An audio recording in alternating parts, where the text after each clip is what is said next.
Just 25 minutes late అయి ఉంటే ఈ వీడియో ఎండింగ్ వేరేలా ఉండేది. ఇండిగో ఫ్లైట్ డెడ్ జోన్ని మిస్ చేసింది. అసలు ఎగ్జాక్ట్‌గా ఏం జరిగింది? రీసెంట్‌గా ఒక IndiGo international flight Iran air స్పేస్‌ని క్రాస్ చేసి సేఫ్‌గా బయటికి వచ్చింది. కానీ షాకింగ్ ట్విస్ట్ ఏంటంటే ఫ్లైట్ బయటికి వెళ్ళిన 25 మినిట్స్‌కే ఇరాన్ తన ఎంటైర్ ఎయిర్ స్పేస్‌ని షట్ డౌన్ చేసింది.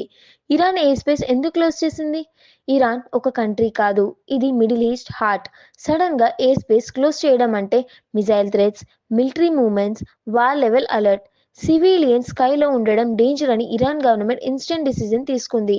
25 మినిట్స్ లేట్ అయి ఉంటే mid air emergency, unknown diversion, passenger life రిస్క్లో ఉంటుండే. ఈ సిచ్యువేషన్లో డిసిజన్ సెకండ్స్లో తీసుకోవాలి. ఇండియా హై అలర్ట్ ఎందుకు? ఇరాన్ ఎయిర్ స్పేస్ క్లోజ్ అయ్యాక ఇండియా కూడా హై అలర్ట్ డిక్లేర్ చేసింది. Reason simple. Indian flights middle east రూట్లో ఉంటాయి. లాక్స్ ఆఫ్ ఇండియన్స్ అక్కడే వర్క్ చేస్తున్నారు. ఆయిల్, ట్రేడ్, ఏవియేషన్ అన్నీ లింక్డ్. అందుకే ఇండియా ఫ్లైట్స్ని రీరూట్ చేసింది. ఏవియేషన్ అథారిటీస్కి అలర్ట్ చేసింది. డిప్లొమాటిక్ లెవెల్లో సిచ్యువేషన్ మానిటర్ చేస్తోంది. సమ్ టైమ్స్ వార్ స్టార్ట్ అవ్వడానికి సిగ్నల్స్ బాంబ్సే కాదు, స్కైలో flight paths, air space closures, ఈ డిసిజన్స్లోనే ఫ్యూచర్ హింట్ ఉంటుంది. 25 మినిట్స్ కానీ థౌజండ్స్ ఆఫ్ లైఫ్. ఇది లక్కా లేదా గ్లోబల్ ఇంటెలిజెన్స్ పవరా? మీ ఒపీనియన్ కామెంట్లో చెప్పండి.